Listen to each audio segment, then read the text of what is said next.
Hello my dear students and welcome to my YouTube channel growing biology.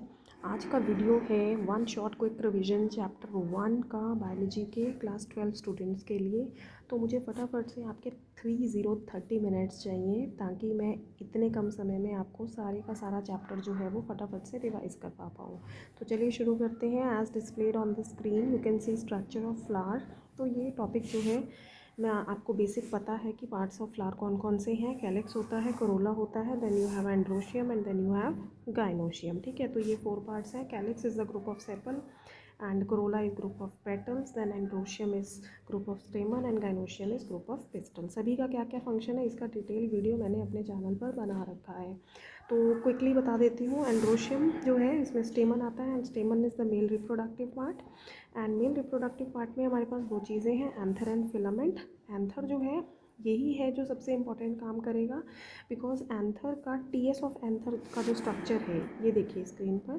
So TS of mature anther, इसका जो structure है ये paper में आएगा exam के लिए, वेरी वेरी इंपॉर्टेंट बच्चा। तो डिफरेंट लेयर्स जो है एंथर की, outer is epidermis, second is endothecium, third is middle layer and fourth is टेप्टम।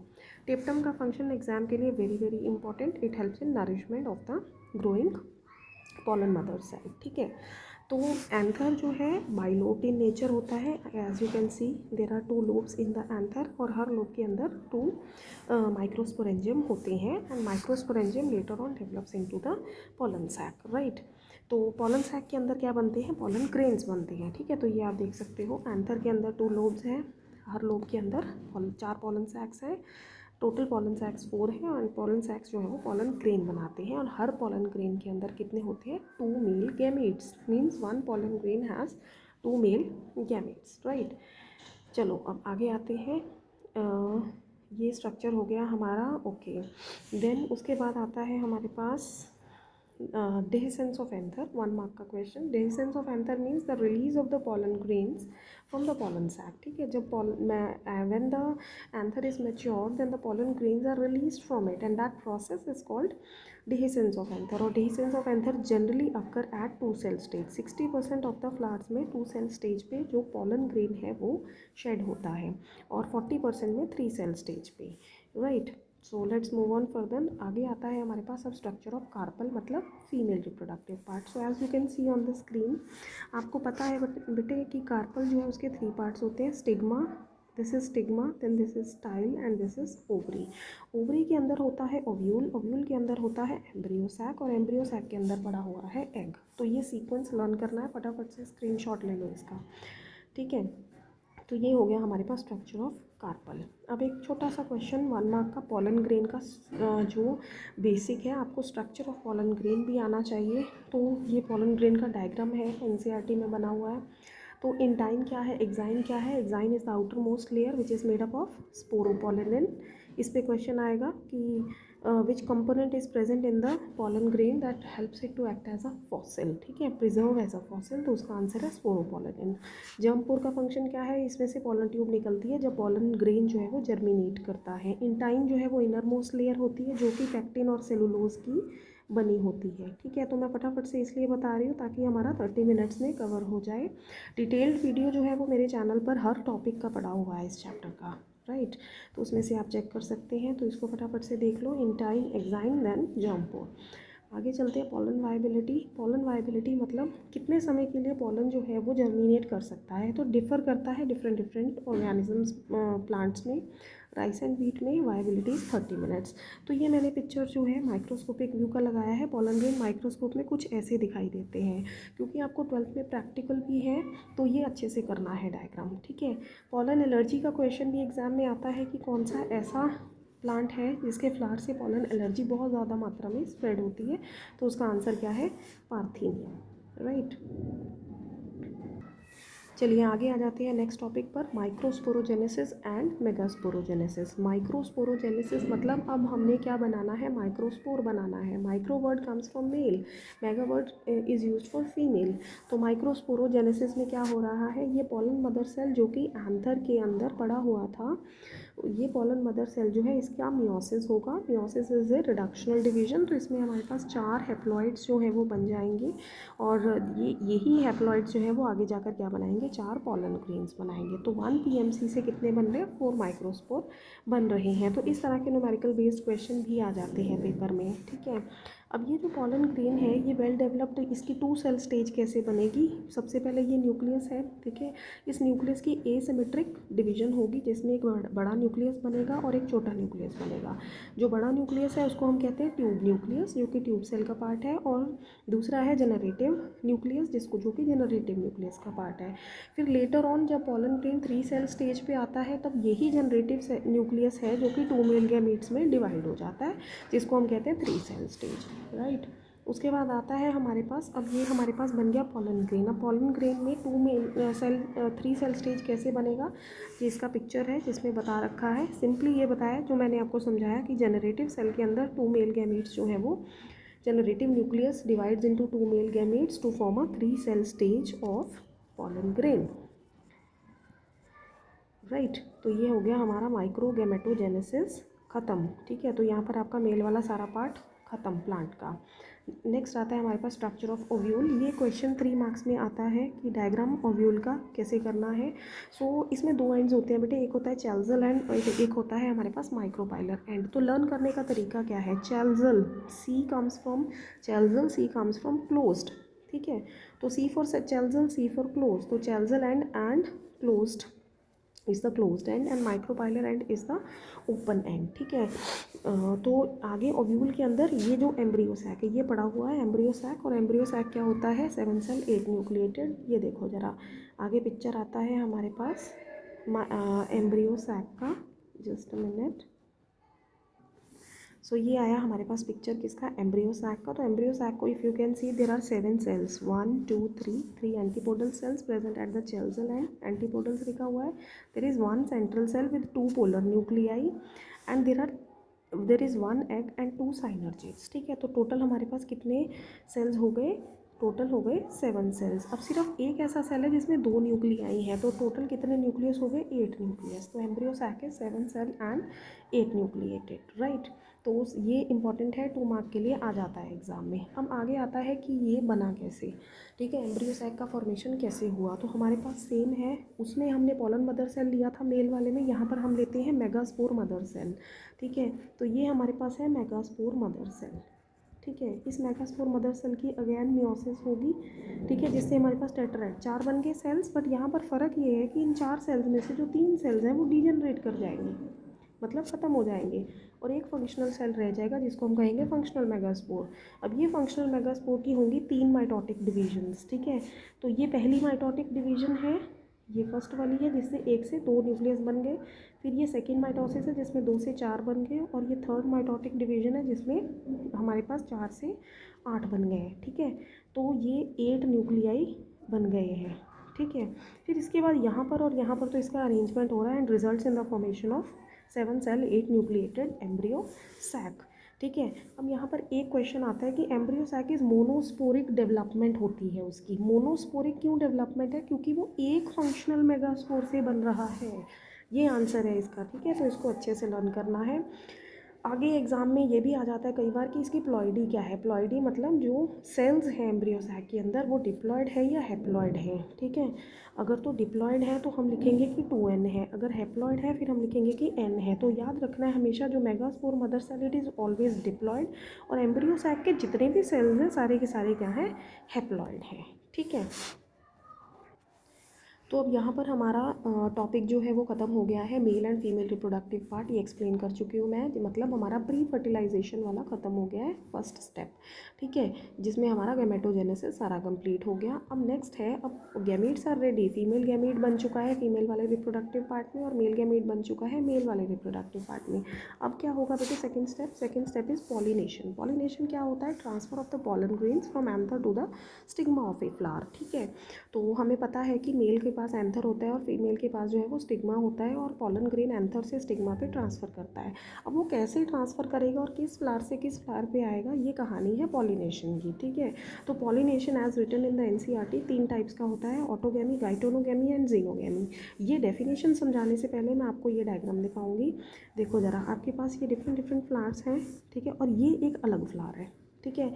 ये एक ही प्लांट पे लगे हुए फ्लावर्स हैं, तो if you can C autogamy का मतलब क्या है, अब ये एक फ्लावर है आपके पास, इसी फ्लावर के ऊपर क्या हो रहा है, इसी के पॉलन्स इसी के एंथर से इसी के स्टिग्मा पे ट्रांसफ़र हो रहा है, तो ये क्या है, ऑटोगैमी। ठीक है। दूसरा केस क्या है कि प्लांट तो सेम है बट फ्लावर डिफरेंट है, इसके पॉलन ग्रेन्स इसके एंथर से इसके स्टिग्मा पे आ रहे हैं बट फ्लावर सेम है, दैट इज़ कॉल्ड गाइटोनोगेमी। ठीक है। और तीसरा होता है कि अब प्लांट भी दूसरा है और फ्लावर भी दूसरा है, मतलब the pollens from the anther of one flower are transferred to the stigma of the another flower of another plant। ठीक है। तो इसको हम कहते हैं जीनोगेमी और क्रॉस पॉलिनेशन। ठीक है।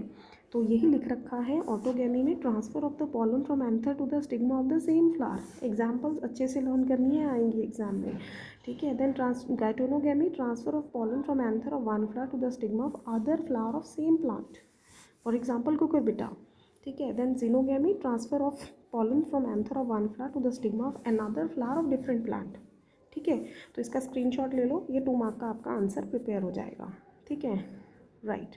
अब उसके बाद हम आते हैं टाइप्स ऑफ क्रॉस पॉलिनेशन पर। क्रॉस पॉलिनेशन मतलब कि अब कोई एजेंट चाहिए, you need a pollinating agent to transfer the pollen grains. अब वो पॉलिनेटिंग एजेंट कौन कौन से हो सकते हैं, it can be wind, it can be water, it can be insects. Right. तो जो विंड से पॉलिनेट होते हैं they are called, the process is called anemophily, and the flowers which are pollinated by wind are called anemophilous flowers. जो water से pollinate होते हैं we are called hydrophilic flowers and process is called hydrophily, और जो insects से होते हैं वो entomophily and flower is entomophilous flower. ठीक है। अब इनके कैरेक्टरिस्टिक्स देखते हैं, ये पिक्चर्स मैंने फाइंड आउट करके लगाई हैं आप लोगों के लिए। तो as you can see on the picture, जो विंड पॉलिनेटेड है इनके जो पॉलन्स हैं वो डस्टी होते हैं, लाइट वेट होते हैं और विंग्ड होते हैं। ठीक है। और फ्लावर्स जो है वो क्लस्टर्स में प्रेजेंट होती हैं। राइट। उसके बाद है हाइड्रोफिलिक फ्लावर्स, मतलब जो पानी में के द्वारा पॉलिनेशन होती है। इसमें बेटे एक्सेप्शंस दी हुई है एनसीईआरटी में, बिकॉज ये क्वेश्चन आया हुआ है पेपर में कि कुछ एक्वाटिक प्लांट्स ऐसे हैं जिसमें है तो वो पानी में बट उनमें विंड पॉलिनेशन हो रही है। तो उसका बेस्ट एग्जाम्पल क्या है, उसका बेस्ट एग्जाम्पल है water lily and water hyacinth. It shows both type of pollination, wind pollination and water pollination also, क्योंकि इसके जो फ्लावर्स हैं वो they are present above the water. ठीक है। तो इससे विंड एंड वाटर पॉलिनेशन दोनों होती है। देन उसके बाद वेलिसनेरिया, हाइड्रिला एंड जोस्टेरा, ये कम्प्लीटली इनमें वाटर पॉलिनेशन होती है। ठीक है। तो एग्जाम्पल्स अच्छे से लर्न करनी है, स्क्रीनशॉट ले लो फटाफट से। राइट। देन इसके फीचर्स क्या होते हैं, जो वाटर के साथ पॉलिनेट होते हैं, पॉलन ग्रेन स्टिकी होते हैं ताकि अनवेटेबल रहें। Then flowers are colourless and nectarless. Then last we have entomophilous flowers, जो कि इंसेक्ट के द्वारा पॉलिनेट होते हैं। तो इसमें सनफ्लावर हो गया, ओपन फ्लावर्स होते हैं, जनरली ब्राइटली कलर्ड नेक्टर वाले होते हैं, खुशबूदार होते हैं। ठीक है। अच्छा, उसके बाद ये जो है ये बड़ा इंपॉर्टेंट टॉपिक है, बिकॉज ये कुछ ऐसे क्वेश्चंस हैं जो कि एनसीईआरटी वाले बच्चों को कंफ्यूज करने के लिए बोर्ड एग्जाम्स में सीबीएसई वाले डाल देते हैं। तो एक बेस्ट एग्जांपल है अमॉर्फोफेलस। फ्लोरल रिवार्ड्स क्या होते हैं, देयर आर सर्टेन फ्लावर्स जिनमें कि एक पर्टिकुलर रिलेशन रहता है उनका इंसेक्ट के साथ। ठीक है। जैसे कि amorphophallus, it is it is the tallest flower, its height is around 6 feet and it can grow up to 10 feet. ये 10 फीट तक लंबाई में जा सकता है हाइट में। ठीक है। So it is the tallest flower in the world. सबसे पहले ये इंडोनेशिया में पाया गया था, आजकल डिफरेंट डिफरेंट वैराइटीज़ जो हैं वो हर कंट्री के अंदर पाई जाती हैं। Right. And particularly it is pollinated by dung beetles, तो ये फटाफट से नोट करो। देन दूसरा एग्जांपल है यूका प्लांट का। यूका प्लांट जो है इसको एक पर्टिकुलर टाइप का जो मॉथ है वो पॉलिनेट कर सकता है। ठीक है। Because that moth Lay's it's eggs inside the ovary of that flower and it helps in the pollination. Right. Okay, आगे आ जाओ फटाफट से चैस्मोगैमस एंड क्लिस्टोगैमस फ्लावर्स पर। चैस्मोगैमस फ्लावर्स क्या होते हैं, चैस्मोगैमस फ्लावर्स आर द, नाम से पता लग रहा है, देखो बच्चे कंफ्यूज हो जाते हैं। चैस्मोगैमस का CH लर्न करना है, क्लिस्टोगैमस का CL लर्न करना है। CL for close, CH is for open. Right.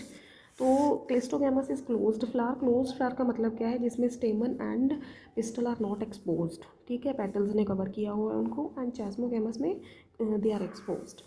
Right. तो ये मैंने डिफरेंट डिफरेंट पिक्चर्स लगाई हैं क्लिस्टोगैमस एंड चैस्मोगैमस की। कुछ एक्सेप्शंस हैं कुछ फ्लावर्स की, कुछ फ्लावर्स ऐसे हैं जो कि दोनों फॉर्म्स में एग्जिस्ट करते हैं। उसमें कुछ फ्लावर्स चैस्मोगैमस, कई बार चैस्मोगैमस फ्लावर्स खिलते हैं, कई बार क्लिस्टोगैमस, मतलब कई बार ओपन फ्लावर्स खिलते हैं, कई बार क्लोज फ्लावर्स खिलते हैं। तो ये आता है पेपर में क्वेश्चन, PYQs में बहुत बार आया हुआ है। उसकी एग्जांपल्स क्या हैं, commelina, oxalis and viola. Take a screenshot. हो सकता है पिक्चर भी आ जाए एग्ज़ाम में, हो सकता है एग्जाम्पल आ जाए, तो स्क्रीनशॉट ले लो ताकि नाम और पिक्चर दोनों मेंशन्ड है। हर एक टॉपिक का वीडियो मेरे चैनल पर बना हुआ है अगर आपने डिटेल में लर्न करना है, ठीक है। नेक्स्ट आता है आउटब्रीडिंग डिवाइसेस। आउटब्रीडिंग डिवाइसेस क्या होते हैं? सबसे पहले तो outbreeding devices are those which prevent self pollination, जो सेल्फ पॉलिनेशन को होने से रोकते हैं। ये आउटब्रीडिंग डिवाइसेस जो होते हैं बेटे, दे कैन बी नेचुरल, जो नेचुरली ही फ्लावर के अंदर होते हैं, या आर्टिफिशियल, हम अपने आप भी प्रिवेंट करवा सकते हैं सेल्फ पॉलिनेशन को। तो सबसे पहले है नेचुरल वाले, जिसमें आती है डाइकोगेमी, हेटेरोस्टाइली एंड हर्कोगेमी, ठीक है। तो डाइकोगेमी के अंदर हमारे पास है दो तरह की होती है, प्रोटेंड्री एंड प्रोटोगाइनी। अब इसको लर्न करने का तरीका क्या है? डाइकोगेमी वैसे होती क्या है, मतलब इन विच एंथर, मतलब the stamen and pistil are maturing at different times, मतलब एंथर जल्दी मैच्योर कर गया और स्टिग्मा की रिसेप्टिविटी अभी है नहीं पॉलन ग्रेन के लिए, फिर भी कोई फ़ायदा नहीं है। आपके पास एक बाईसेक्सुअल फ्लावर है, ठीक है, जिसमें आपके पास ये फीमेल पार्ट भी पड़ा है और ये मेल पार्ट भी पड़ा है। अब इसके पास तो पॉलन ग्रेन है, बट ये अभी मैच्योर ही नहीं हुआ स्टिग्मा की इसको रिसीव कर सके, तो उस केस में कोई बेनिफिट नहीं है। जो बाईसेक्सुअल फ्लावर है उसमें सेल्फ पॉलिनेशन होगी ही नहीं, ठीक है, बिकॉज उसकी स्टिग्मा की रिसेप्टिविटी ही नहीं है, ठीक है। तो ये है प्रोटेंड्री, सॉरी यहाँ पर प्रोटोगाइनी आना था, तो ये है आपका, यहाँ पर आएगा आपका protogyny. Protogyny G Y is for gynoecium, gynoecium मतलब फीमेल। इस केस में क्या है, जो स्टिग्मा है वो जल्दी मैच्योर हो जाता है और जो स्टेमन है वो लेट मैच्योर होता है। और ये है प्रोटेंड्री। प्रोटेंड्री के केस में क्या है, जो एंथर है वो जल्दी मैच्योर हो गया और स्टिग्मा जो है वो जल्दी मैच्योर नहीं हुआ, तो उस केस में सेल्फ पॉलिनेशन प्रिवेंट करता है। Next we have herkogamy. Herkogamy मतलब there is difference in the height of stamen and pistil, तो इस वजह से पॉलन ग्रेन जो है वो स्टिग्मा तक पहुंच ही नहीं पाता, ठीक है। तो इसमें एक में तो क्या है कि देखो स्टिग्मा बहुत ज़्यादा हाइट में लंबा है और एंथर स्मॉल साइज़ के है। दूसरे केस में क्या है, एंथर बहुत ज़्यादा लंबी हाइट का, स्टिग्मा छोटे साइज़ का है। तो ये दोनों केसेस में क्या होगा, सेल्फ पॉलिनेशन नहीं होगी, और यहाँ पर सेल्फ पॉलिनेशन होगी तो हेरकोगेमी एब्सेंट है, ठीक है, क्योंकि ये सेम पेयर है तो यहाँ पर हो सकती है, ठीक है। तो ये दोनों लर्न करने हैं आपने। देन उसके बाद आते हैं आर्टिफिशियल मेथड ऑफ आउटब्रीडिंग। तो उसमें दो है, इमैस्कुलेशन एंड बैगिंग, एक्चुअली दो स्टेप्स हैं ये, तो ये भी 2 मार्क के लिए इंपॉर्टेंट है। तो अगर आपके पास एक बाईसेक्सुअल फ्लावर है, ठीक है, तो ये एनसीईआरटी का लैब मैनुअल में एक पिक्चर बना हुआ है, बिकॉज इसका प्रैक्टिकल भी है आपको। तो उसमें क्या करते हैं, सबसे पहले हम करते हैं इमैस्कुलेशन। इमैस्कुलेशन मतलब we will remove the stamen from a bisexual flower, we will remove the anther from a bisexual flower, ताकि वो सेल्फ पॉलिनेशन ना कर सके, ताकि पॉलन ग्रेन स्टिग्मा पे अटैच ना हो पाए, ठीक है। तो और उसके बाद फिर हम क्या करते हैं, एक तो इमैस्कुलेशन कर सकते हैं सेल्फ बाईसेक्सुअल फ्लावर की, या हम क्या कर सकते हैं, जो बाईसेक्सुअल फ्लावर है उसके जो स्टिग्मा है उसके ऊपर हम एक बैग लगा सकते हैं, ताकि बाहर से आकर पॉलन ग्रेन उस पर स्टिक ना करे, तो it will prevent the self pollination, ठीक है, या उसी के जो पॉलन ग्रेन है उसके साथ अटैच ना हो पाए। तो ये दो मेथड से हम कर सकते हैं, आउटब्रीडिंग डिवाइसेस हैं जिससे हम सेल्फ पॉलिनेशन को प्रिवेंट कर सकते हैं, ठीक है। चलो बच्चा, पॉलिनेशन ख़त्म हो गया, अब उसके बाद क्या होगा, डबल फर्टिलाइजेशन। सबने पढ़ा हुआ है डबल फर्टिलाइजेशन प्लांट्स में। डबल फर्टिलाइजेशन क्यों कहते हैं, क्योंकि दो तरह की फर्टिलाइजेशन होती है, जनरेटिव एंड वेजिटेटिव। जनरेटिव में 1 मेल गैमीट प्लस एग, जिससे क्या बनेगा, जाइगोट, जाइगोट से एम्ब्रियो, एम्ब्रियो से सीड। उसके बाद वेजिटेटिव फर्टिलाइजेशन, जिसमें हमारे पास, जिसको ट्रिपल फ्यूजन भी कहते हैं, जिसमें 1 मेल गैमीट चाहिए और 2 पोलर न्यूक्लियाई चाहिए, जिससे हमारे पास बनेगा एंडोस्पर्म। अब हो गया फर्टिलाइजेशन ख़त्म, तो डबल फर्टिलाइजेशन के 2 प्रोडक्ट आए आपके पास, सीड एंड एंडोस्पर्म। लास्ट है पोस्ट फर्टिलाइजेशन इवेंट, मतलब अब फर्टिलाइजेशन के बाद जो सीड और एंडोस्पर्म बना उसका क्या होगा, ठीक है। तो सीड तो बाद में बनता है, पहले एम्ब्रियो बनता है। अब एम्ब्रियो का पिक्चर आपने करना है, एम्ब्रियोजेनेसिस करना है। Embryogenesis is formation of embryo, तो कुछ नहीं करना, तुमने सिर्फ मोनोकोट एम्ब्रियो का डायग्राम याद करके जाना है अच्छे से। कॉलियोपेटाइल क्या होता है, कॉलियोराइजा क्या होता है, सी आपने रेडिकल और प्लूम्यूल पढ़ा हुआ है। तो रेडिकल क्या होता है, which develops into root system, and plumule which develops into shoot system, ठीक है। तो रेडिकल को यहाँ पर हम कॉलियोराइजा कहते हैं और प्लूम्यूल को क्या कहते हैं, कॉलियोपेटाइल। क्योंकि यहाँ आर आ रहा है तो रेडिकल है, यहाँ पी आ रहा है तो ये प्लूम्यूल है, ठीक है। डाइकोट एम्ब्रियो में हम सेम वर्ड यूज़ करते हैं, रेडिकल एंड द प्लूम्यूल, ठीक है। आगे आ जाओ, सीड फॉर्मेशन। सीड्स दो तरह के होते हैं, एक होता है एंडोस्पर्मिक, जिसको हमने एल्ब्यूमिनस सीड भी लिखा हुआ है एनसीईआरटी में। एक होता है नॉन एंडोस्पर्मिक, जिसको हमने एक्स एल्ब्यूमिनस सीड भी लिखा हुआ है, ठीक है। तो endospermic and non endospermic seed, जिसमें एंडोस्पर्म रह जाता है एज अ रिजर्व, उसको एंडोस्पर्मिक सीड कहते हैं। जिसमें यूज अप हो जाता है वो नॉन एंडोस्पर्मिक होता है। तो एग्जांपल दोनों के करने हैं, डायग्राम दोनों के करने हैं 2 मार्क के लिए, बीन सीड का भी और कॉर्न सीड का भी। लास्ट में आ जाओ फ्रूट फॉर्मेशन। फ्रूट्स बनते हैं आपको पता है, ठीक है। तो फ्रूट के जो लेयर्स होती हैं वो कौन सी होती है? जो लेयर होती है आउटर मोस्ट वॉल, उसको पेरिकार्प कहते हैं, जो कि आगे 3 पार्ट्स में डिवाइडेड है, outer, middle and inner, epi, meso and endo, right. Then after that you have different types of fruit. तो फ्रूट्स कितनी तरह के हैं? True fruit and false fruit. True fruit है which are produce from the ovary, false fruit which are not produce from the ovary but from any other part. Then we have apomixis. Apomixis is formation of the seed without fertilization. तो example करनी है dandelions की। Then you have polyembryony. Polyembryony means there is formation of more than 1 embryo. इसका example है citrus fruits. ये question आया हुआ है पेपर में, तो इसको स्क्रीनशॉट ले लो फटाफट से। Last is parthenocarpy, that is formation of seedless fruits, और इसका एग्जाम्पल है पाइनएप्पल एंड बनाना। ये नेचुरली पार्थेनोकार्पिक फ्रूट्स हैं। तो मैंने कम समय में, आई थिंक अभी 30 मिनट्स हुए भी नहीं है, it is almost 21 minutes and I have finished all the chapter. So kindly stay tuned and subscribe to my channel for more one shot videos of every chapter.